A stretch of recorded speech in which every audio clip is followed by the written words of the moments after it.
여러분들 반갑습니다. 또 한 주간이 지났네요. 한 주간 평안하셨지요? 오늘은 C.S. 루이스의 글 속에 집에서도 나는 신자인가? 참 제목부터 우리에게 상당히 긴장케 하는 그런 질문입니다. 집에서도 나는 신자인가? 교회 오면 목사님, 장로님, 권사님, 집사님, 목자님 사랑합니다. 근데 집에서도 그런가? 참 우리를 긴장케 하는 질문입니다. 한번 들어가 볼까요? 처음 시작하는 부분이요. 어떤 목사님의 설교 내용으로 시작되고 있습니다. 가정은 국민 생활이 기초가 되어야 합니다. 결국 성품이 형성되는 곳은 가정입니다.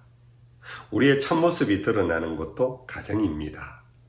바깥 세상의 피곤한 가면을 벗어던지고 본연의 자신으로 돌아갈 수 있는 곳도 가정입니다. 일상생활의 소음과 스트레스와 유혹과 방종에서 물러나 새 힘을 얻고 순수함을 회복하는 원천도 가정입니다. 여기까지 여러분들 박스를 치면서 다시 한번 읽어보세요. 아니라고, 이거 설교 엉터리다고 그렇게 할 수 있을까요?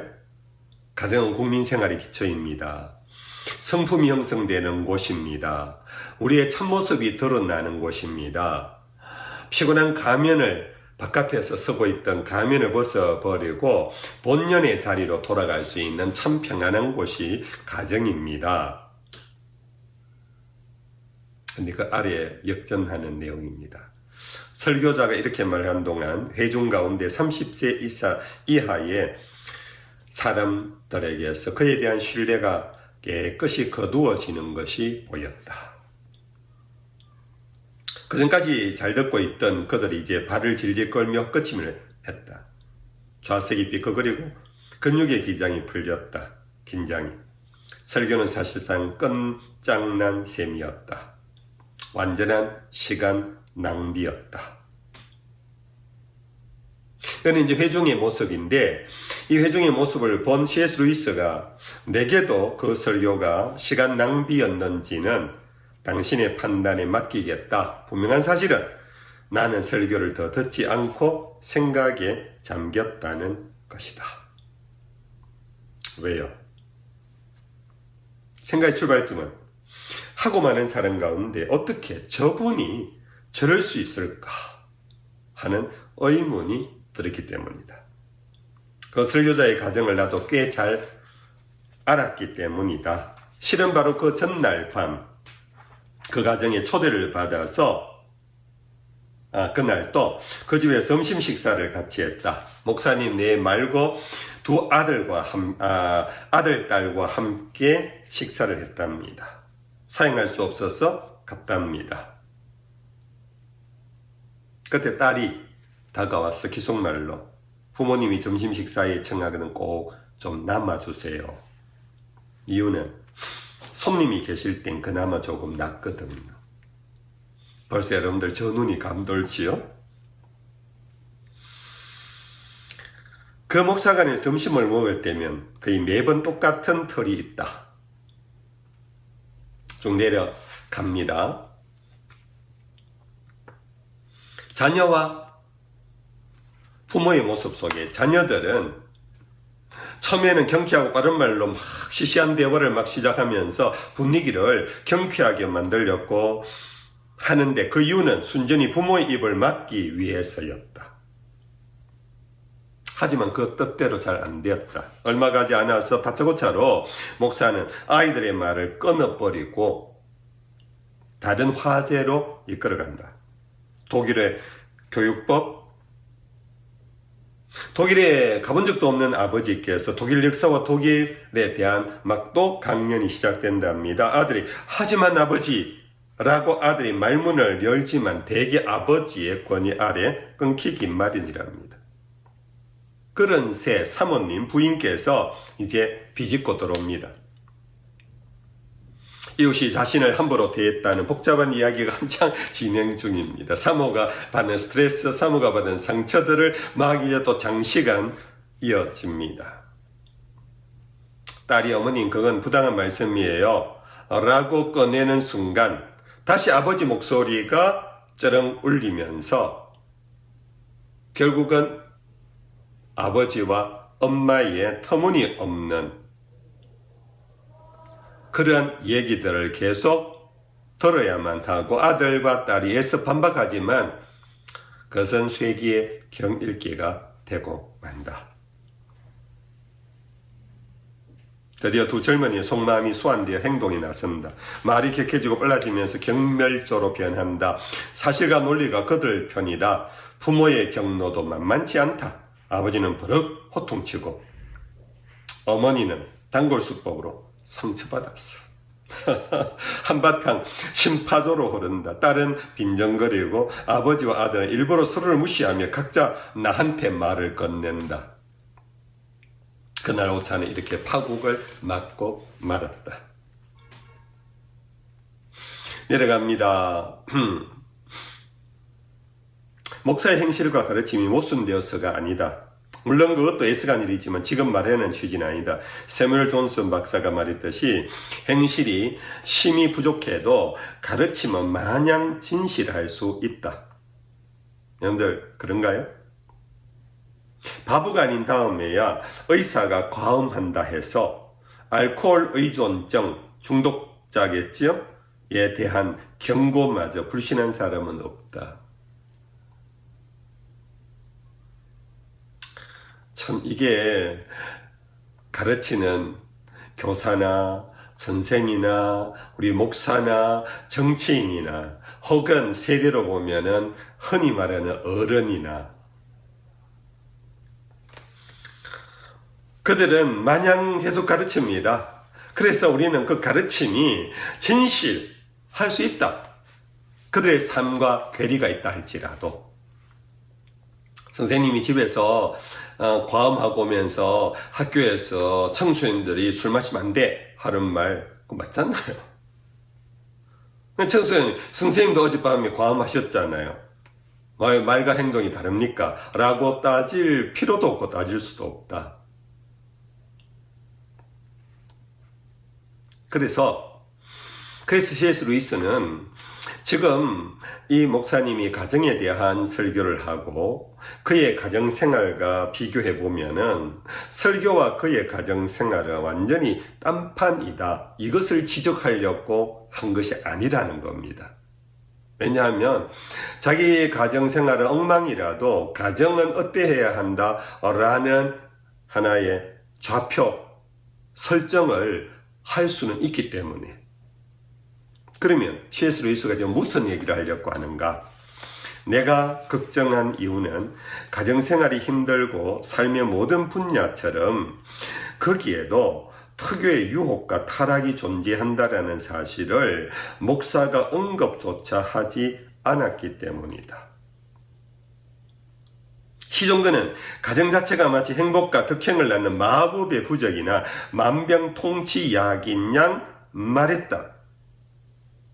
그 가정도 설교하면서 이러이러해야 되지만은 사실 가정 자체가 우리에게 가져다 주는 천국은 아니다. 우리가 어떻게 해야 하느냐에 따라 달라질 수 있다라는 그런 얘기를 하지 않은 것에 대하여 분노한다라는 겁니다. 문제는 그가 진실하지 않았다라는 것이 아니라 그의 말에는 자신이 경험한 가정생활이 전혀 반영되지 않았다. 지나치게 감상적인 전통을 앵무새처럼 되풀이했을 뿐이다. 그래서 회중은 그 설교에 더 이상 귀 기울이지 않는 것이다. 여기 잠시 제가 이제 목사고 설교자이기 때문에 솔직하게 얘기를 합니다. 목회자가 자기 삶을 설교 안에 녹여내지 않으면은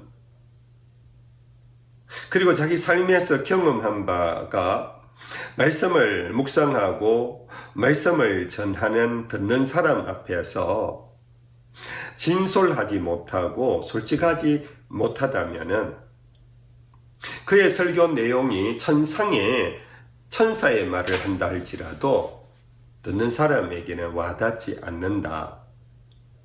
그걸 우리 설교자들이 사실 알고 자기의 삶이 말씀 속에 설교 속에 자기의 실패도 자기의 연약도 표현되어지도록 하라. 이게 설교학의 굉장히 중요한 ABC입니다. 근데 이것조차도 사실은 목사가 자기 얘기를 너무 많이 해. 자기 감정이 너무 많이 들어가 있어. 하나님 말씀이 없어. 이렇게 또 굉장히 싫어하시는 분들도 있거든요. 그래서 참 설교자가 어려워요. 여러분들. 학교 선생님은 뉴욕은 미국의 경제 수도고 워싱턴은 행정 수도고 그가 가보지 않았지만 그걸 가르친다고 학생들이 선생님은 가봤습니까? 라고 묻는 학생이 아무도 없잖아요. 그런데 참 교인들은 말씀을 전하면 와닿지 않고 그래서 당신은 어떻습니까? 라는 질문 앞에 응답이 없는 일반 통행의 설교도 성도들의 마음을 움직이지 못하고 또 어떤 사람은 설교자의 삶의 어떤 여러 가지 것들을 설교 안에 담아내려고 애를 쓰면 너무 인간적인 얘기만 하네. 왜 자기 얘기를 해? 이러면은 또 은혜를 못 받고 참 어려워요. 그러나 다시 돌아갑시다. 이것은 설교자만의 문제가 아닙니다. 내가 걱정한 이유는 가정생활이 힘들고 삶의 모든 분야처럼 거기에도 특유의 유혹과 타락이 존재한다는 사실을 목사가 알고 그것을 언급해야 하는데 몇 가지 가정의 유혹과 타락의 문제. 첫째, 쟁 아랫절입니다. 인류가 타락한 이후로 어떤 기관이나 생활 방식도 저절로 잘 되는 법은 없다. 중세기 수도회만 들어가면 자연히 거룩해지고 행복해질 줄 알았던 이들이 있었는데 치명적 오류였다. 그건 당대의 수도원에서의 문헌에 줄줄이 밝혀져 있다. 내가 수도원에 들어가면은 내 영혼이 맑아지고 내 모든 것들이 새로워질 줄 알았는데 들어가 보니까 수도원 안에도 인간적인 많은 갈등과 미움과 시기와 정오들이 있다라는 겁니다.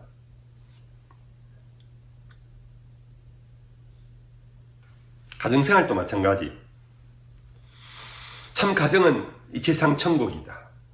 가정은 모든 것을 담아낼 수 있는, 그래서 가정에 오면은 안식처고 피난처고 가족들끼리는 숨김이 없어야 하고 벌거벗고 살아야 한다. 틀린 말은 아닐 수 있지요. 그러면 그러한 가정에 들어가서 그렇게 살면 그래 니도 얘기해봐라, 여보 당신도 얘기해봐, 아들아 얘기해봐, 딸아 얘기해봐라. 그러면 자기의 삶을 벌거벗고 얘기하면은 가정이 그 모든 것을 받아줄 수 있는, 아버지가 받아주고 어머니가 받아주고 자식들이 받아주는 가정이 있느냐? 없다. 왜냐하면 인류가 타락한 이후로 어떤 기관이나 생활 방식도 옳은 데가 없기 때문이다. 여러분들 공감이 됩니까? 그래서 81페이지 3분의 2 좀 내려오면은 샬렛 M. 영이 지적했듯이 가정은 지상 천국에 이르는 통행권이 아니라 천국 지도를 보는 사람만이 항해할 수 있는 고단한 소명이다. 여러분들 이 말 좀 어려운 말인데, 가정은 그 안에 크리스찬 가정에 내가 속해 있고 내가 모태신자로 믿음의 가정에 태어났다고 해 천국에 들어가는 통행권을 가지고 있는 것이 아니고, 그 가정을 통하여 천국이라는 곳은 어떤 곳인가를 지도를 보면서 항해를 한다라는 거예요. 근데 그 항해는 항상 고단한 거예요.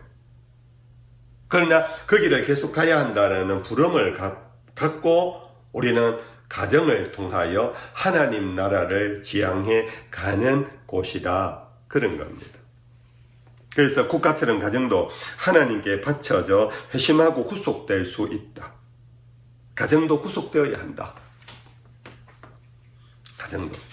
가정은 천국이라는 그 어떤 것을 크리스찬 가정 안에서 우리에게 그려주는 하나의 어떤 꿈이 있고 또 하나의 설계도가 있지만 가정 자체가 천국은 아니라는 거예요. 그걸 바라보면서 우리는 고단한 항해를 해가야 하는데 그 항해를 해가는 중에 그리스도의 속죄의 구속이 필요하다.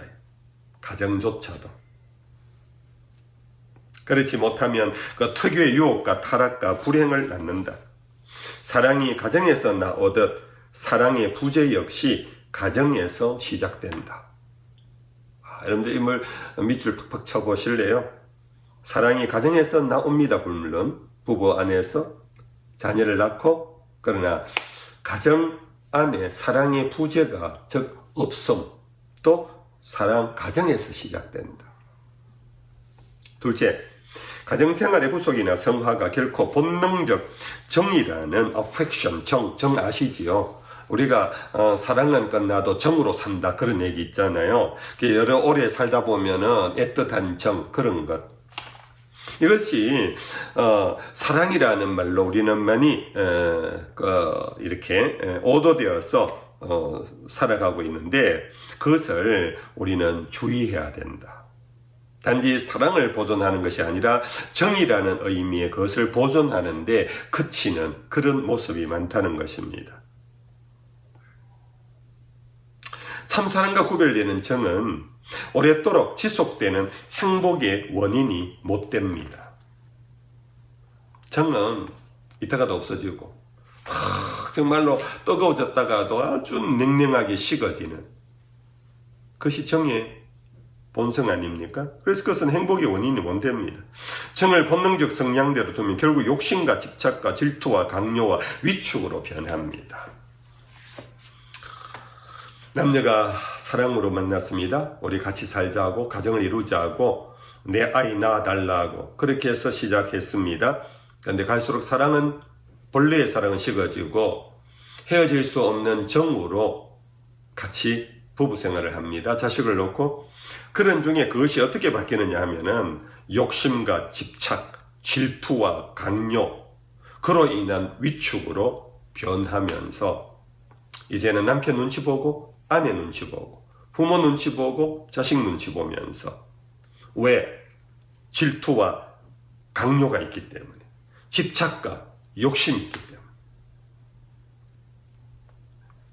내 눈에 넣어도 아프지 않을 자식이라고 생각했는데 그렇게 사랑을 받으며 어린이집까지 갔습니다. 근데 유치원에서부터 부모는 집착합니다.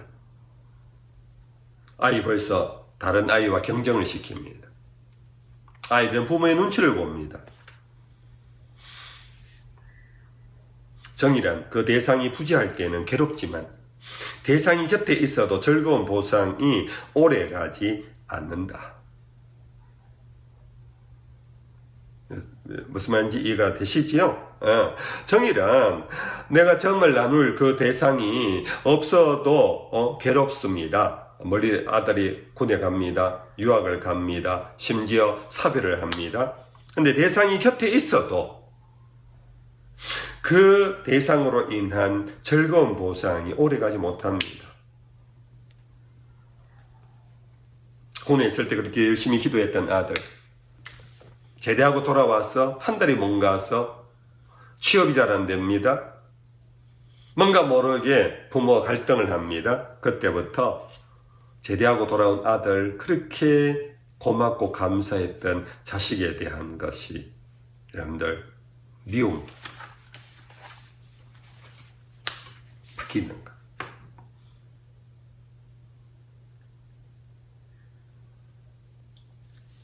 앞서 말한 목사가정의 점심식탁에서도 정이 싸움의 일부 원인이었다.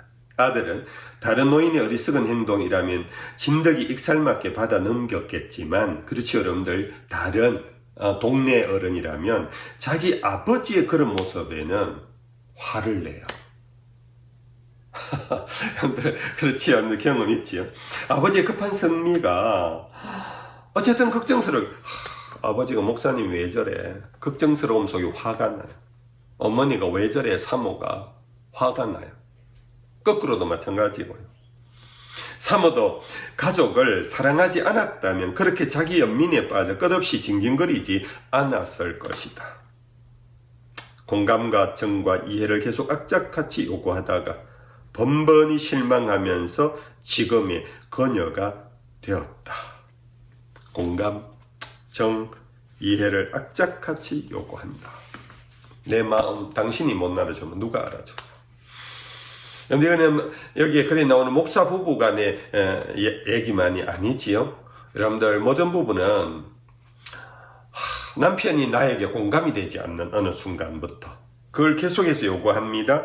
그리고 이해를 요구합니다. 그러면서 정이 좀 있는 그런 어떤 남편을 요구합니다. 혹은 거꾸로도 아내를 요구합니다. 그런데 그것이 채워지지 않을 때 실망하면서 징징거리는 그녀, 지금의 그녀가 되어버렸다. 대다수 대중 도덕가는 정의 이런 측면에 충분히 주목하지 않는다. 사랑받고 싶은 욕심은 무서운 것이다. 사랑만을 위해서 산다고 말하는 이들 가운데 들어는 결국 사는 동안 원망을 입에 달고 산다.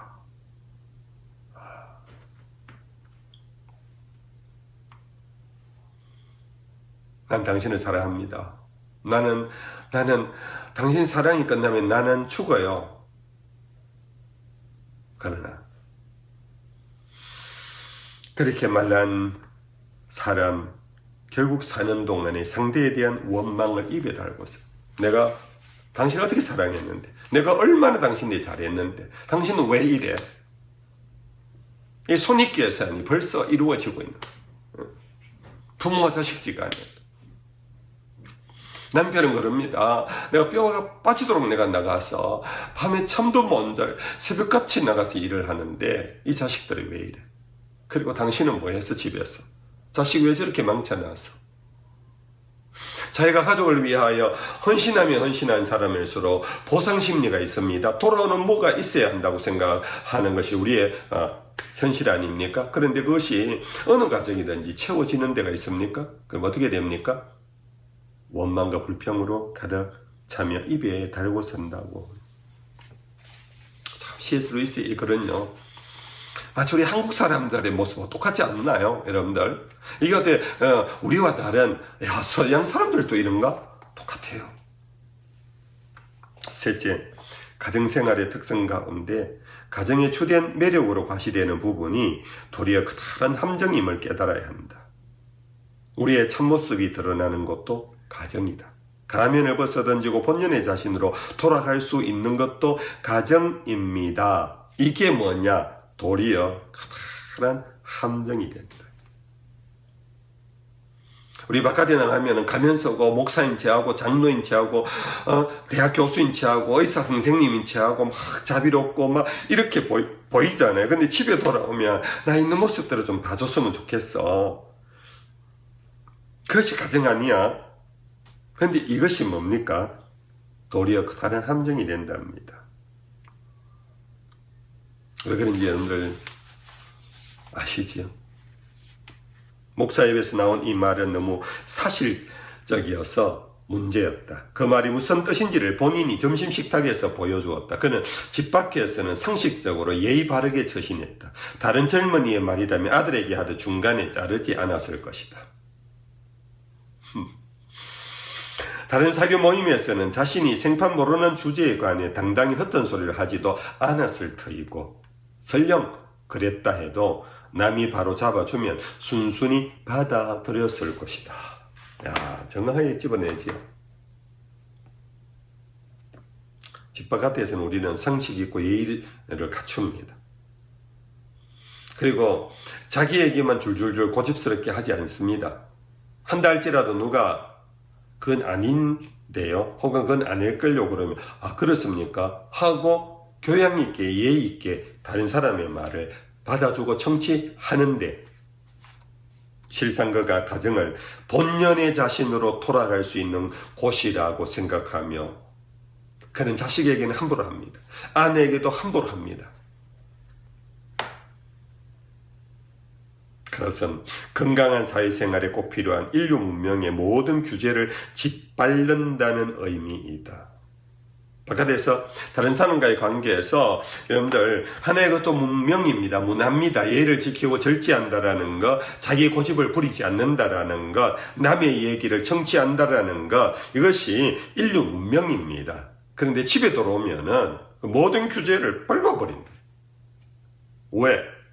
집에서 이런 얘기 안 하면 내가 어디 가서 얘기하냐?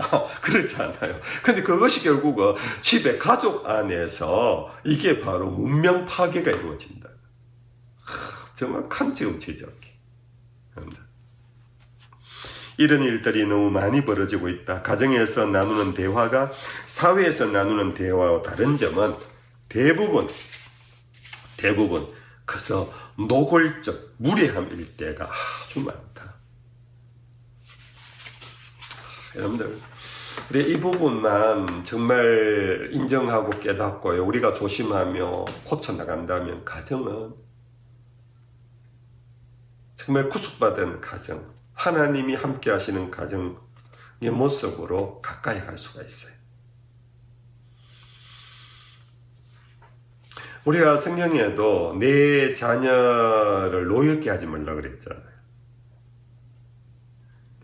부모의 말이 옳다고, 부모가 선생이라고, 다 한다고 자식에게 얘기해 줄 때 학교에서 학생들에게 얘기하듯 정도로만이라도 해도 자식이 노여워하지 않아요. 학교 선생님이 가르치는데, 선생님, 이거는 다르다고 생각하는데요. 저는 이렇게 생각합니다. 그러는데, 너 거기 서. 뒤에 나 손 들고 있어. 어디 건방진 놈. 선생님이 가르치는데, 어디? 이렇게 하는 선생님 요즘 없을걸요? 가정에서는 그렇게 한다는 거예요. 자식아. 아내에게. 심지어 또 아내가 남편에게.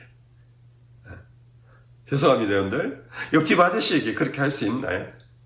아니, 아저씨, 왜 그렇게 말하세요? 이렇게 말합니까?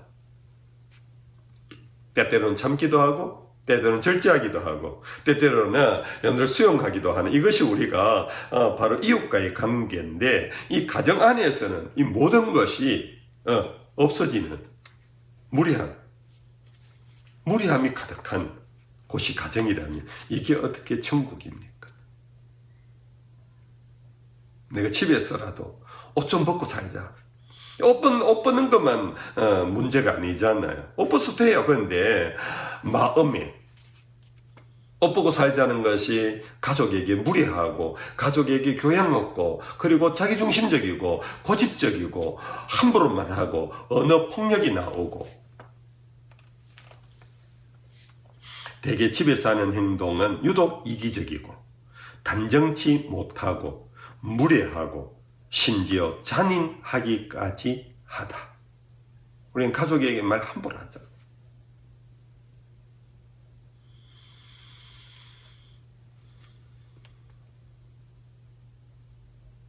가정생활을 가장 요란하게 애찬하는 사람일수록 이 점에서 최악의 가해자인 경우가 많다.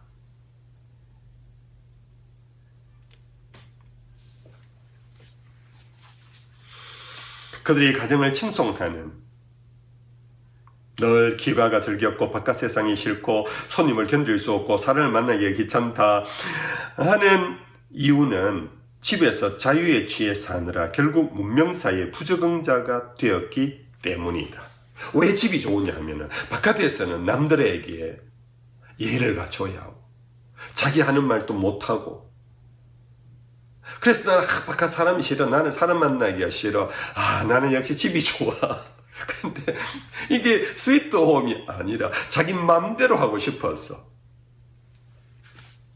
참 실수로 있어요. 그런요. 정말 이 사람이 20세기 영국의 최고의 참 문필가. 그 문필이 고고한 차원에서의 어떤 아름다운 표현 글귀가 아니라 우리의 삶을 너무 실제적으로 잘 집어내는, 이게 정말 최고의 글쟁이인 것 같아요. 집에서 자유에 취해 사느라고 결국 문명사회의 부적응자가 된다. 부적응자. 어느새 그런 행동만이 몸에 뱄지만 다른 데서 그랬다가는 운매를 부르기 십상이다. 집에서 하는 행동을 바깥에서 하면요 완전히 또라이 된다. 죄송합니다. 또라이라는 말. 여러분들 무슨 말씀인지 이해가 되시지요? 네. 넷째, 그렇다면 가정에서는 어떻게 행동해야 할까?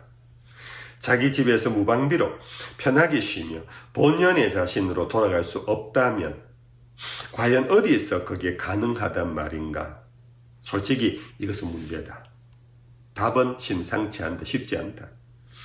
말의 고삐를 풀고도 무사할 수 있는 곳이 지상에는 아무 데도 없다. 말의 고삐가요. 말의 고삐. 말을 함부로 막 하는 그런 집에서라도 남네 말 좀 시원하게 하자. 그러면 안 된다. 집의 문명을 파괴한다. 가족을 완전히 상처 입힌다. 그러면 집에서 어떻게 해야 되느냐. 그러나 집뿐만 아니라 어디든지 말의 고삐를 풀고도 무사할 수 있는 곳은 지상에는 아무 데도 없다. 본연의 자신이 하나님의 자녀가 되어 있지 않는 한 무조건 본연의 자신으로 돌아가는 것은 결코 바람직하지 못하다. 근데 그 밑줄 팍팍 치세요. 우리는 굉장히 솔직한 사람들이 이런 말 잘한다 그러잖아. 나 본연의 모습이야. 이거 내 모습 이대로야. 그래서 나 이해해줘. 그런데요. 우리는 본연의 자신에서 예수 그리스도를 만난 다음 새로운 피조물이 되었다는 사실을 잊지 않아요. 새로운 피조물은 성령이 오셔서 성령이 나를 이끌어가면 성령의 사람으로 만들어가는 성령의 그 결과 열매가 맺어지는 사랑과 희락과 온유와 절제와 충성과 이런 9가지 열매를 맺혀 가시는 성령의 인도하심에 따라 살아가는 것이 이제 우리들의 삶, 하나님의 자녀의 삶이라는 겁니다. 물론 여러분들 찬송가의 내 모습 이대로 주받으시옵소서. 이것은 여러분들 그럼에도 불구하고 우리가 약하잖아요. 우리가 예수 믿고 영접했다고 우리가 천사처럼 살 수 없잖아요. 사도 바울도 셋째 하늘까지의 경험을 했지만 원하는 선을 행치 못하는 공고한 이 죄성에 사로잡혀 있는 사람이라고 고백했잖아요. 그래서 우리는 늘 끝까지 겸손해야 됩니다. 그래서 하나님 앞에 내 모습 이대로 내가 고치려고 내가 억지로 뭘 하려고 그렇게 하지 말고 주님께로 나아가야 합니다. 주님께로. 주께서 내 손을 잡아주시고 나에게 생기를 불어넣어 주시고 다시 우리를 일으켜 세우도록 해달라는 그런 간청이지요.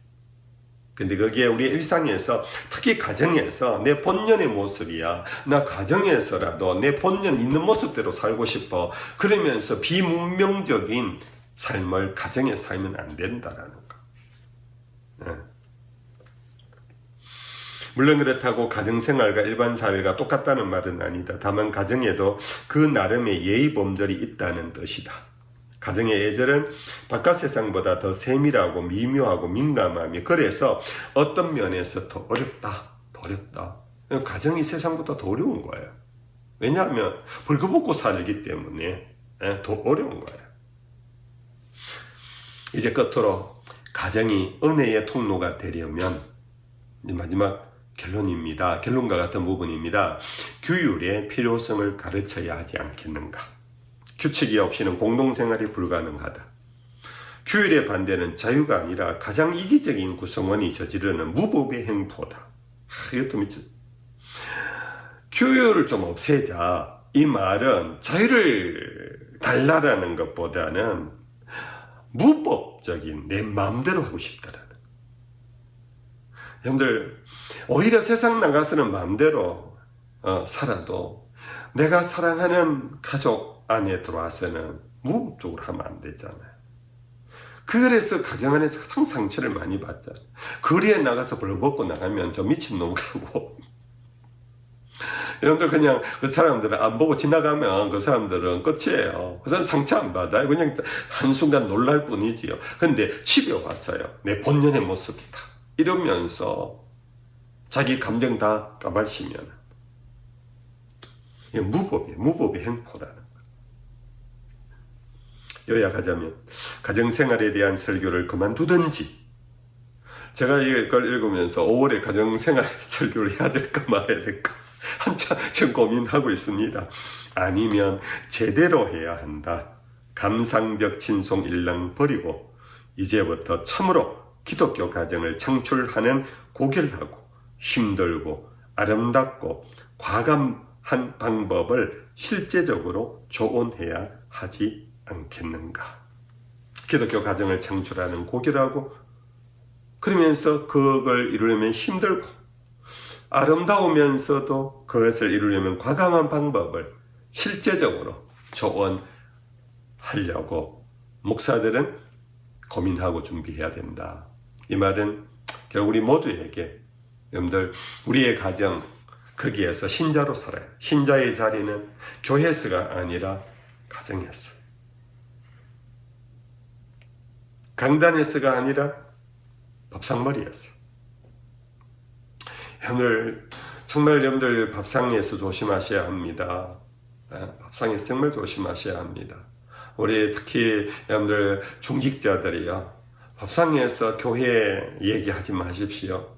그리고 교회 성도들 얘기 정하고 싶으면 좋은 얘기 하세요. 칭찬하세요. 근데 밥상에서 여러분들 부부가 나누는 그 미움과 시기와 정오 혹은 심판 그리고 정죄, 그 자식들이 밥 먹으면서 들으면요, 나가서요 다 퍼뜨려요. 여러분 부모는 모를 거예요.